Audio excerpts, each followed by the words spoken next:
Welcome to the Misophonia podcast. This is the 10th episode of Season 3.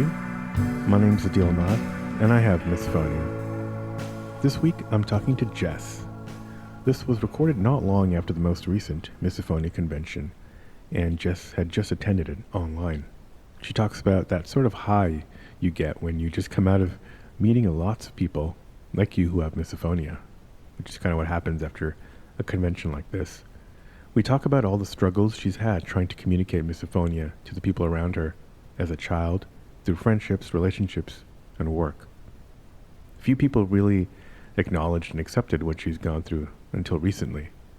But she's marched on and has a great job in life at the moment. Her story is that story of perseverance that we all kind of have to go through.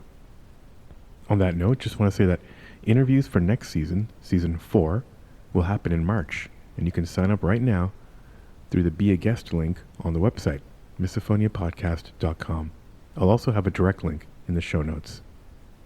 They're already starting to fill up, and I'm sure this will just accelerate after the holidays, so please grab a slot now if you want to talk about your story. I can't wait to record again. There are already some great episodes lined up from all over the world. And these happen over Zoom. They're super casual. No need to prepare for anything in advance. All right, now let's get right into this week's episode with Jess. Jess, good to have you here. Welcome to the podcast. Thanks for having me. Yeah, I'd like to kind of find out, about kind of where you're located. I'm in Portland, Oregon. I know you've had a lot of guests from there already, but I guess we flock here, I suppose. Yeah. There's a lot of interesting stuff going on in Portland these days. And did you, did you know Elise? Elise is based there, and she kind of is pretty active in the misophonia community. I actually didn't have too much of a connection to the community until this past weekend when I finally went to the conference. Oh, got it. Yeah, okay. You signed up, right? So were you? I think you were in. Right, you were in some of the sessions that I believe I was in at the conference, right? And that's where probably where you signed up. Cool. All right, good. Yeah, good to have somebody from the conference. And great. Okay. And so I guess you want to tell me a little bit about yourself. Like, are you working? Are you a student? I'm 29 years old. I work in Portland. I am working remotely right now from home because of the pandemic, obviously, but we still haven't returned to the offices, so I'm still at home. Do you want to talk about kind of what type of work you do? Yeah, sure. I do inventory analysis in using Power BI a lot. I work for a company that does a lot of retail and has a really strong communication or a connection to the healthcare industry and credit cards and banking and things like that. So the financial services company. Gotcha. Yeah. Awesome. So you're working from home. You're still there. Are you guys going to be going back to the office anytime soon, or is it kind of still TBD? I think it's up to. I think it's just up to the powers that be in Portland until further notice. I haven't gotten much information on how we're going to reintegrate back into the building and into teams at large. As you can tell, I don't get a lot of interactions with people over Zoom or meetings. Yeah. I pretty much only talk to my boss every day, and that's about it. Yeah. So how's it been then? Was it a relief to get out of the office in some ways, or is it not too bad in terms of miso where you were working? Actually, so nobody at work knows about my misophonia, and I keep it pretty hush-hush generally, but especially at work. I did have a desk where I sat right next to my boss and right across a cubicle divider from another two people that I work with. And a long time ago, probably early 2020, I asked to switch desks because of the misophonia. Yeah. And I kind of used a different excuse for it. I actually, last year, around this time, I went to a sleep specialist for this like problem I was having. I was falling asleep in the daytime all the time, and I've had this issue since like teenage years. But one of my friends finally convinced me to go to a sleep specialist. So I got a sleep study done and found out that I have like idiopathic hypersomnia, which doesn't really mean much, but I fall asleep a lot, and basically used that as my excuse and told my boss that I needed to that I wanted to be kind of in my own corner of the room so that I could kind of set the alarm when I needed to so that every once in a while I get a little bit of a jolt. Yeah. Yeah. And what did your boss say then? Was fine? Do whatever you need to do? Yeah. I don't think he really understood what I was asking for, but eventually I got my new desk and it was fine, and we haven't talked about it at all since. So I'm in a really good, when we were in the office, I'm far away from everyone else. I'm at least 5 feet away from everyone. So even a little bit COVID friendly if we were to go back. But I got a lot of questions from coworkers about why I moved, and so I just had this pre-rehearsed spiel about this needing to set an alarm every hour or whatever on the hour just gave that to everyone I work with. Yeah, interesting. So, that's the first time Oh, and by the way, did you happen to use any ADA, the ADA laws at all, or was it just I've got this thing and I kind of need to be on this, be at a separate desk? I didn't actually have to. I didn't. Okay. My boss wasn't really. I don't have a ton of interaction with other people normally in my job. It's pretty autonomous. So when I need to talk to my boss, one of us would just get up from our desks and walk over to the other. So, and we were always doing that. There's very little excuse to get up from your desk otherwise, and we like to walk around and stuff. So it was pretty easy, and I think he really didn't think twice about it, probably. So. Yeah. So one question I have, and I don't mean this in I hope this doesn't come off wrong, but a lot of people are, they're wondering about, they're kind of nervous about telling their boss or whatever about misophonia because it's, it's not usual. But it seems like you decided to not deal with the miso and you went with a condition that's arguably maybe even rarer or even more kind of or also maybe at least equally unusual as the kind of permanent as the reason that you told your boss about, and then it's also now the spiel that you have to tell your coworkers. This is kind of interesting that these are two things that are I could see people with each of them, each of those conditions kind of wanting to hide one, but you chose not miso. Is there a reason maybe that you chose that and you didn't want to talk about miso? I'll give you the honest truth here. I didn't actually apply for the job that I have now. I applied for a different job in the same team with the same boss, and went through a couple of trial meetings with him and another person. And these meetings would last, and that's before I got this job. I think they were trying to vet me to see if it was a good fit or something. But these meetings were so long and not necessarily exciting or scary. So I was falling asleep constantly in those meetings. So I was I'm pretty sure he's going to think this is inarguable no matter what. I don't have to I'm pretty sure he's seen me fall asleep many times over, especially because we used to sit next to each other. So I was I'll just make the obvious one. Okay, interesting. So so you had a strong suspicion that you were kind of a notorious sleeper, and so it would be kind of an easier thing for them to swallow. Okay. Yeah. If I may rephrase it in that way, but definitely. Yeah. Okay, that makes sense. Yeah, it was just interesting that some people might think that the sleeping thing is a more odd quote unquote thing to use an excuse. So I thought that was kind of interesting. But yeah, that's you had there was some history there, and so you just had to go with the with the sleep issue. Okay, that's cool. Yeah, it's a little bit harder to hide too. Yeah, right. So then, okay, so you got some distance now from your coworkers. I mean, were they, um, uh, were they triggering you quite a bit, or in that led you to move over? I forgot. I Yeah. forgot. Maybe you mentioned that, but I just got distracted by the sleeping story. Oh no, you're fine. No worries. Yes, I very much did. I had a lot of triggers at work.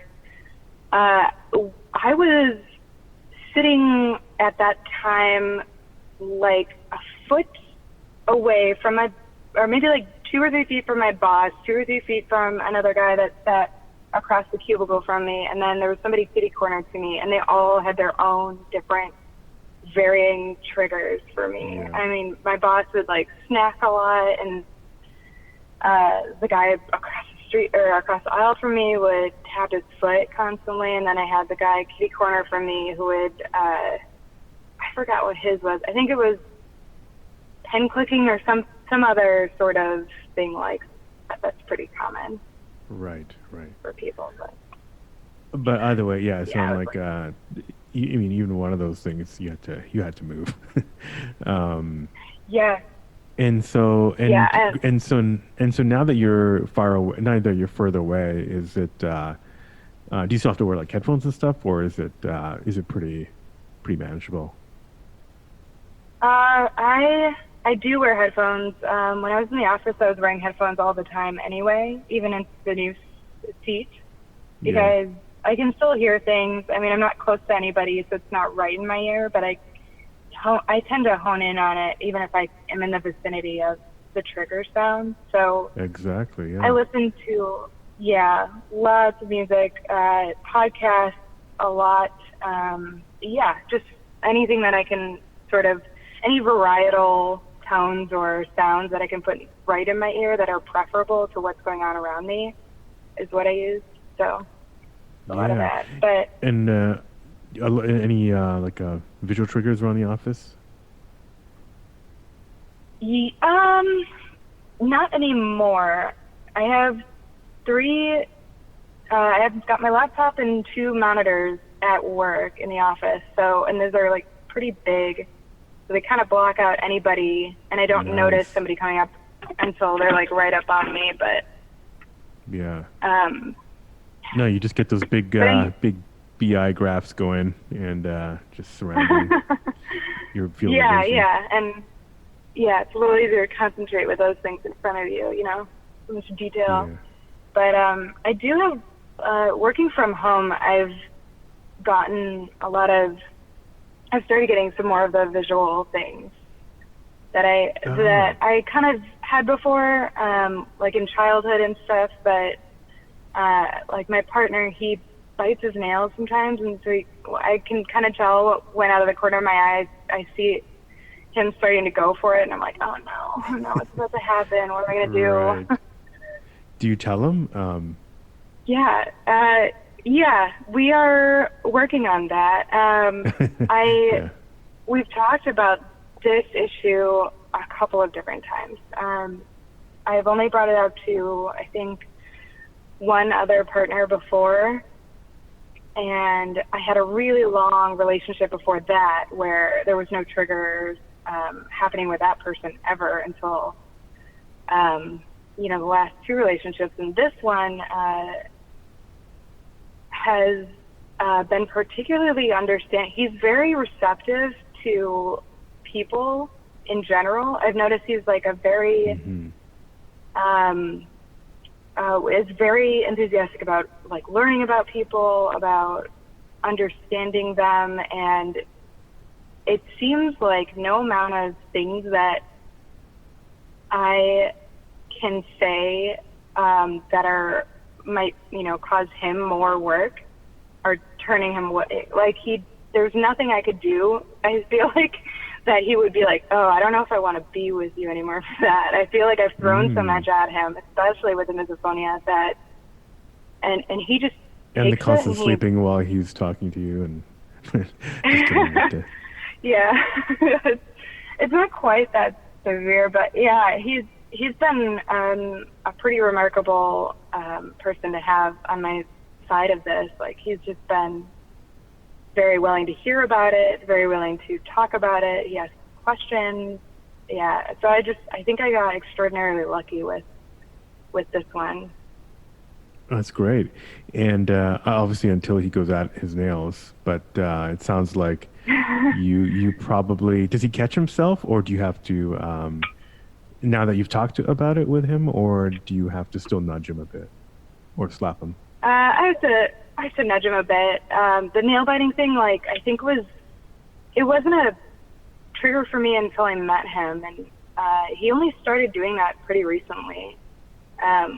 So when I brought it up, I felt a little bit weird about it because it wasn't something we had talked about before with regards to misophonia. We had talked about like eating sounds and things like that, but the nail biting was new, and I guess I didn't really know how to handle it, so I don't think I did very well. So we're still working on the nail biting thing, but he seems to be like trying very hard not to do it. But yeah, so sometimes I'll just like shoot him a glance and give him the eye, and yeah. Oh yeah, we know that. And by not handling it very well, have you ever like lashed out at this partner or maybe other partners at maybe being triggered? I don't think I've lashed out at them. My usual my thing is the flight is my initial response. Yeah. I get angry when I'm trapped, right. But if I can get up and leave, it's yeah. And he knows we have this, like, he knows about this, and I've told him that when we're eating or when we're in the car sometimes with each other, I'll wear an earplug on his side of wherever I am. So I'll wear like an earplug in my left ear if he's driving the car and we're in the car for a while and we're eating and snacking on a road trip or something. But and if you switch drivers, you got to move the earplug over to the other side. And I do, yeah. I'm actually constantly moving from one ear to the other, and I usually have two on me. So I've taken these like foam, those foam earplugs that are really squishy. Yeah. I've taken those and I cut them in half, and then I have double the amount of earplugs, and then they're so small that I can fit them in my little pocket or a keychain holder thingy. Yeah. And I just have them with me all the time, and they're very easily looked over. Like, it takes a bit for people to notice that they're there. Right. Because they're so small. Yeah. Do you find earplugs work well? I mean, they lower the sound, but obviously the sound is still there. And if you're the type that kind of maybe hones in on things, does that bother you still, or it's proportionally less? Most of the time when I'm feeling, when I'm hearing something that I like, when I'm hearing a trigger sound, I've got the earplug in on that side, and I usually it muffles it enough where the sound isn't distinct. I think most of my triggers are like clicking, kind of like when I can hear the spit in somebody's mouth moving around, or when I can hear them like smacking their food. So it's that really high pitch, like sharp. And so the earplugs work really well because they're muffling everything. Yeah, they cut the high frequency really well. So yeah, interesting. So I love them for that. Yeah. So yeah, we'll come back to we'll come back to work and maybe some of your other previous partners. But I wanna maybe go back in time to kind of early days for you, and maybe around when you feel like it started, or you started noticing it. I started noticing it like probably junior high age with my mom around the dinner table mostly, and I just remember kind of always dreading dinners. And we always had dinner as a family at the table, and it was always quiet. we weren't really like the kind of family that like played music or had football on in the background or anything like that. So there was nothing else to focus on. And I remember just being absolutely feeling just inundated with the most of the, like, just the worst of the trigger sounds with the eating and the chewing and the and stuff like that. But it was, it was pretty hard. Sorry, go ahead. Yeah, well, no, I was going to say, like, was it a big family? I know it started with your mom, but were there other people around as well that were potential triggers? There were, yeah. We have a small family. It's just me, my sister, and then I have my mom and my dad. And I remember not thinking of the trigger sounds in terms of my dad or my sister, only with my mom for a very long time. And then when I vaguely remember saying something to my mom about it, just sort of casually saying, "Hey, Mom, you're kind of snacking your food. Can you maybe not do that at the dinner table?" And then that not obviously working because it takes time to like sort of undo a habit or a way of like eating, that is so innate to our human nature.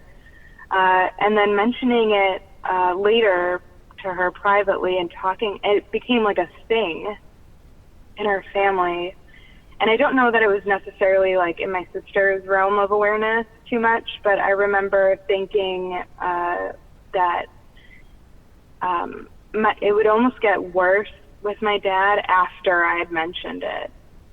And I don't know if that was like, I used to feel like it was intentional, but I'm sure it was. I mean, I doubt it was. He's not like that, but I remember feeling like, oh, now that I've mentioned it, it's getting so much worse, because they used to tell me to, kind of tune it out, or, you got to learn to block that stuff out, or, not focus on it, or something like that. And I remember wishing so badly that if only I could, if only I could just think differently about this or reframe it, or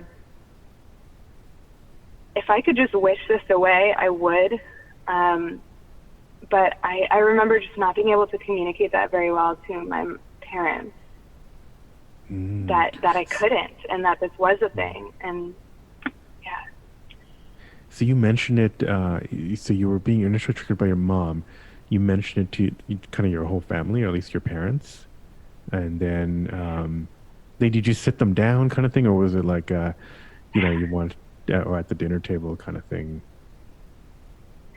I don't remember. Was there a lot of prep for it, or was it more spontaneous? I remember taking a long time to even mention it.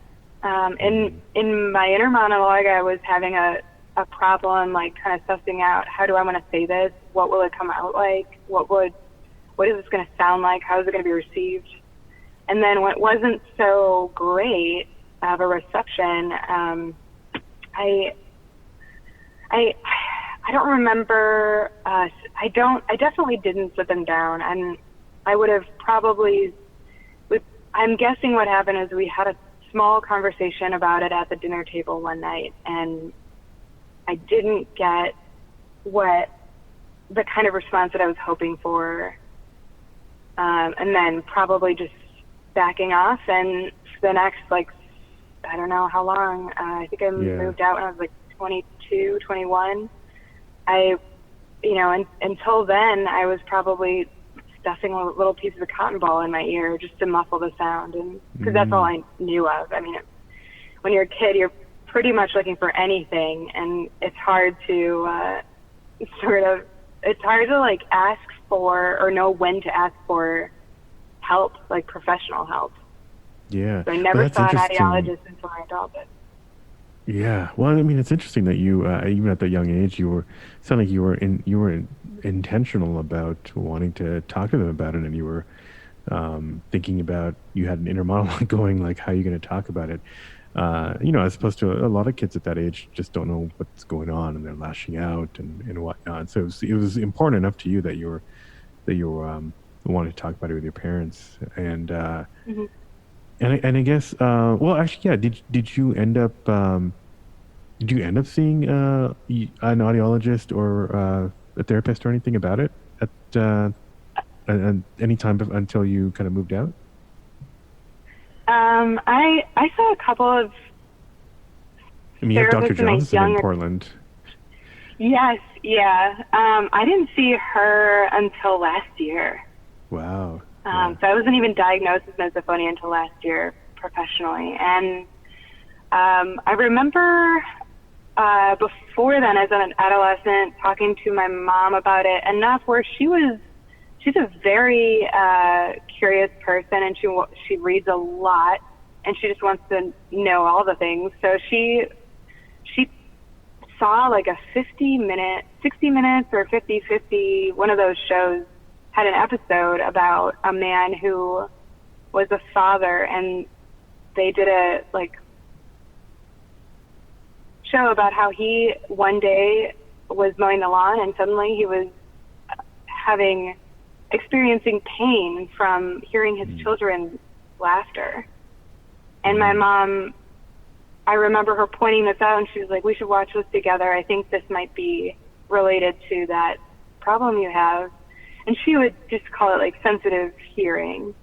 But I think that got us a little bit, watching that together got us a little bit closer, and me a little bit closer to being able to identify it. And it wasn't until it wasn't until then that I think I started having it on my radar as the selective sound sensitivity syndrome. And then probably a couple of years ago, learning about the word misophonia and thinking, okay, that's probably what it is. And then much later, moving to Portland and finding Dr. Johnson, and finally being able to identify it indefinitely. And I remember after seeing Dr. Johnson, I went back to my car and got in and just bawled.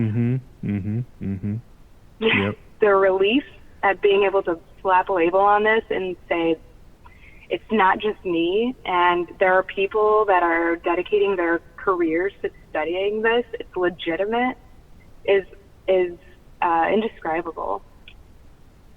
Yeah, I totally understand what you're saying there. And I think a lot of listeners do. When you find out what it is, you think back to like all those moments at the dinner table and all the effects that has on your life, and and I mean all the painful moments that you deal with. So yeah, it's a big revelation. Were you kind of I guess you just found out about miso. You had just had the Dr. Johnson appointment last year, but were you kind of like doing little bits of research on sound sensitivity over the years? Every time. And then you found Dr. Johnson? No, actually, so that's not how I found Dr. Johnson. It's funny. So I any time in the last decade that I would be quote unquote researching misophonia, I was in like a state of absolute stress and despair already from having an episode of being just bombarded with trigger sounds. And then I would go on my phone. I'd finally be able to step away or get away for a second, and I would look at my phone or my computer and just like frantically typing away at Google, and just, you're already in that state where you're just of full-on sorrow that I probably only looked at online sources and things for maybe 20 minutes before like shutting it down right away. And when you first Google that stuff, sometimes it doesn't, the most helpful sources don't always come up first. So I had been missing so much because of that, because I hadn't taken a time period where I was, really well resourced. I was fed. I was like not tired. I was out of work. I had free time and researching it. Like I had never done that. So if I had, I would have probably found a lot of the resources that I've found since well before that and been better off. But it wasn't until I was seeing a therapist in Portland actually who does a lot of work in cognitive behavioral therapy. I mean, she is the best therapist I have ever had, and I owe so much to her. But she was, I started talking to her about this, and she independently, on her free time, started researching misophonia. She wanted to understand it. She wanted to know more about it. She asked me a lot of questions, but then outside of our sessions, she would look it up herself, and she found the conference.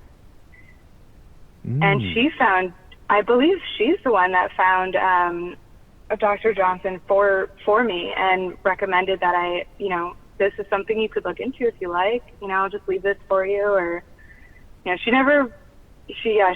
got all these resources, and she'll like email me things like, hey, I read this interesting thing, or I heard this interesting thing on a podcast, or I saw this, and she'll just email me on her free time. It's amazing. And I've never, and she's been working with me a lot on misophonia lately. And she actually, that's fantastic. Yeah, it's amazing. And she actually found Shadi, and who's also in Portland and specializes in misophonia. She found Dr. Shadi.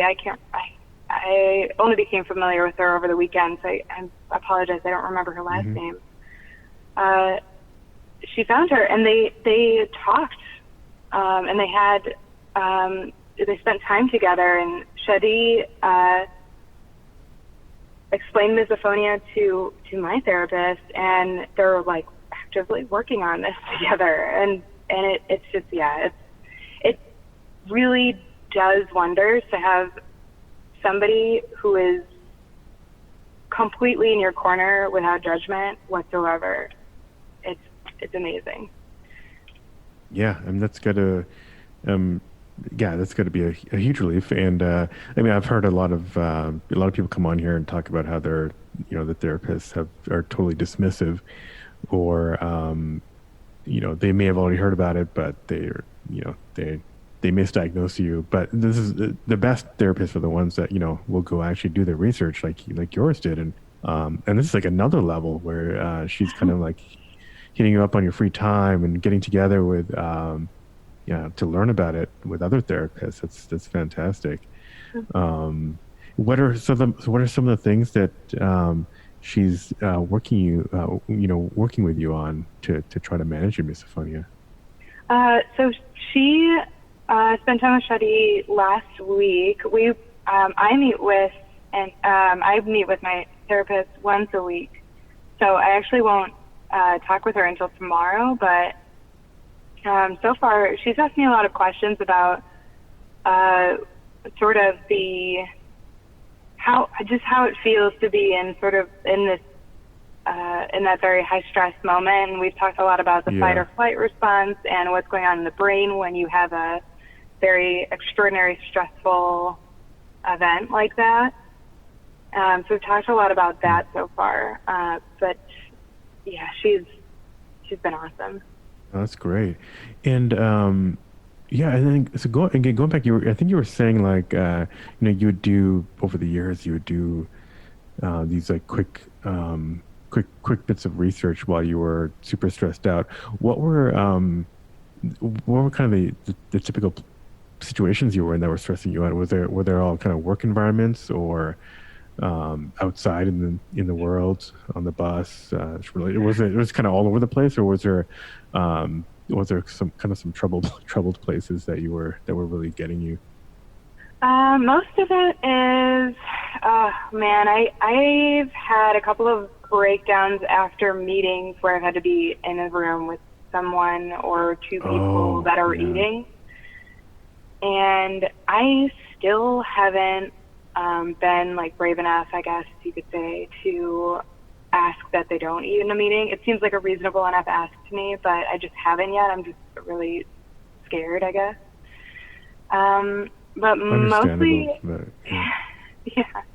mostly it's like right after I'm like trapped in an environment where I can't get away, where it would be like socially, where I wonder if it would be socially unacceptable to ask that they stop making the noise or point it out. where I'm too embarrassed to say Yeah. anything, and so I'm just sitting there trapped, like, and maybe, you know, sometimes I've gotten like during work meetings that I'll get up and I'll excuse myself and probably have people assume that I'm getting my computer charger or something like that, and I'll run to my desk and grab my little foam earplugs, and then I'll read lips for the rest of the meeting. But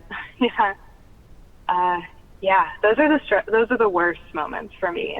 Is usually when people are just eating around me. Yeah, and being trapped. I mean, I think one way that helps when you're around people who are eating is just realizing that there is just scoping out where the exit door is, and just kind of like watching how long is it going to take before they're done. Like it's having like physical and kind of temporal escapes, knowing when things will be done, knowing how you can get out of it. But if you feel trapped, like you're in that meeting and you have to pay attention, that's terrible.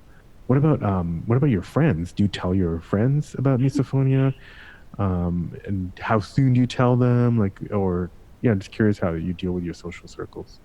I haven't told most of my friends. I only actually, following the conference weekend, I saw two of my friends in person after that, and was just absolutely flying.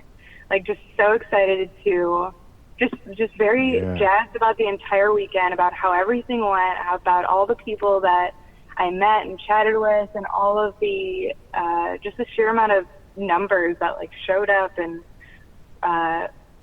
said, I want to know more about this, I have this, or I'm an ally and I'm here to talk about it.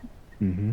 And was just so... It is a surreal thing to go to. You should go to I recommend going to the in-person one too. It's just, it's a whole other surreal level. Anyways, sorry, continue. Yeah, you met up with a couple of your friends after.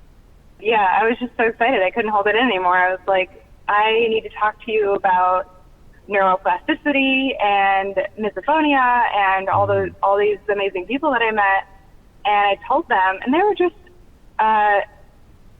reacted exactly as I probably could have expected them to. They've always been extraordinarily accepting people, and that's exactly how they were.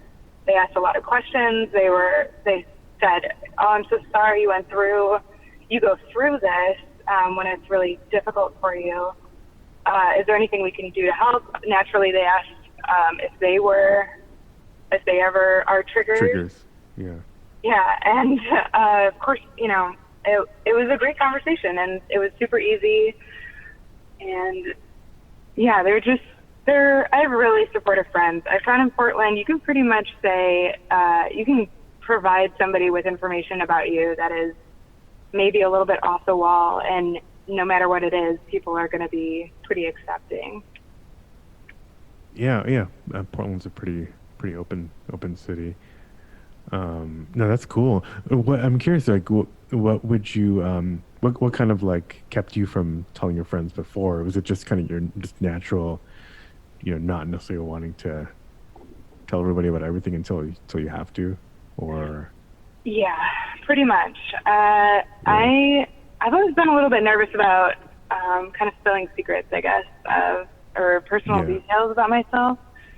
But I think, and I think just the way my parents initially reacted, that it wasn't real, like it just taken a long time for me to sort of validate this to myself, let alone share how valid this is with other people.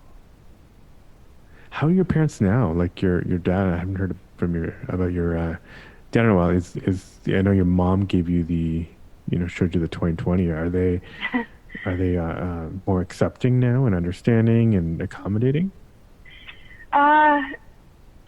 No accommodation necessarily. I think it's just a matter of, you really can't, it's hard to change people's natural behaviors. But my mom and I talk a lot more about personal things than I would with my dad.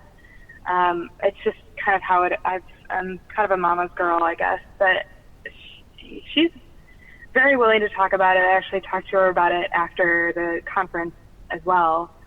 And she was more than willing to like hear more about it, hear what I learned. I think she was interested in the brain science behind different things we learned about treatments and that over the weekend. My dad and I don't talk about it at all. We haven't since. I don't think he and I directly talked about it openly. Yeah. But that's okay. What about I mean, my sister, no, not at all. Not at all. Okay. Yeah, and when that was all happening, she was probably like on her way out of high school and going to college, and she went to another state to go to college. So I didn't have we didn't have like a really close relationship until adulthood, until we were both out until we were both out of school. And I guess something I ask, I can't believe the holidays are necessarily are going to be a little bit different this year, but do you have any things you do when you get together with your family now to kind of make things a little bit easier for you, like eat quickly, volunteer in the kitchen, or go for a walk outside? I'm sure people are planning their they might be happy to stay home and not travel, but some people might still be trapped with a large family. No matter what, I think during a large meal like that, when it's like extended, even if we're at home and it's just my partner and he and I will probably still have like a lot of food and have it be like an extended all day eating fest. I'll pretty much have my earplugs in all day. Got it. So you'll do the earplugs when you eat with your partner. You got earplugs on? Like, is that pretty standard? Yeah. Yeah. Okay. What other kind of so earplugs, headphones? I guess there aren't really any other like little tricks and tools, but do you have any other kind of things that you do, or things that make sure are around to kind of deal with this?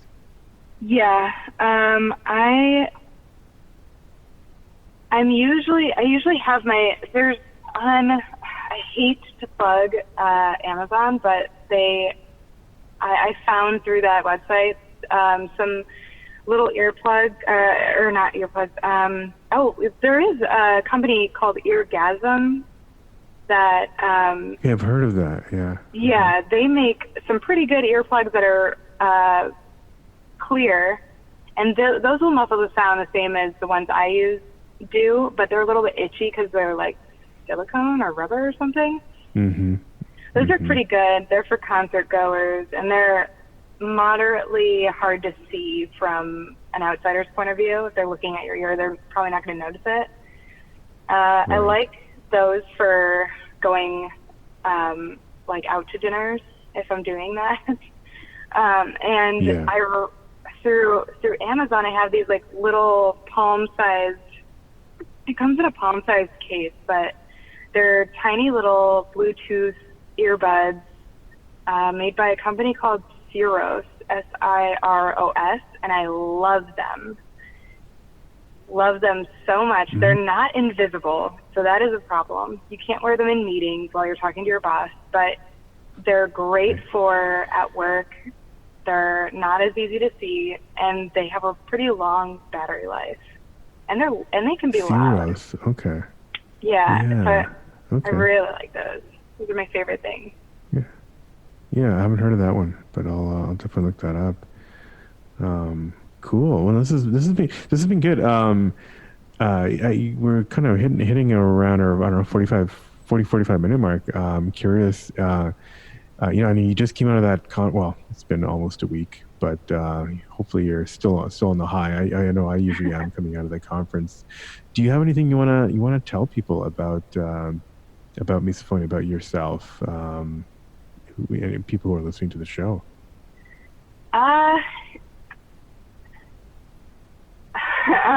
Not in particular. I think it's just immeasurably important to have I think therapy is extraordinary. Won't solve your problems, but it will get you to sort of understand yourself way better than you would otherwise might be able to. It gives you a lot of tools to sort of coping and recovering from stressful situations, which I think is really important. And if you find an excellent therapist, then you're golden, and they're going to help you with sources that maybe they can't provide. And I also really can't recommend enough having a partner that is empathetic toward all your little oddities, you know, being able to tell somebody something that you might be, you know, afraid to tell is really important. Having somebody that's very accepting like that is awesome. And especially with friendships, I would think, because, I mean, anybody that you're spending a lot of time with, it's important for them to be able to understand you. And Dr. Johnson actually has these, sometimes she recommended to me, and I think she spoke about this during the conference, these hearing aids that can transmit Bluetooth to your phone and different sounds and music and things like that. I think those are really cool and a great option for people if they're in school or work where they're constantly being in front of trigger sounds or potential moments where they'll have to hear trigger sounds and can't avoid them. That's really cool. And I think she takes appointments, if I'm not mistaken, through Zoom now, but I'm not entirely sure, but I'm sure she'd be willing to help. Yeah, and I think music can can make a world of difference too. I know some people they do find triggers in music, but I think sometimes at least for me, music is really helpful. Having like a variety of tones and instruments and frequencies in a single song can kind of unravel the jumbled like stress ball that is misophonia. Yeah, no, you're absolutely right. Yeah, it's good to have songs that actually, another tip is to have songs that start right away. The worst thing is like you're fumbling for some music and it takes 30 seconds to build up. Yeah. I've definitely been through that. No, that's really great. And I like your tip on the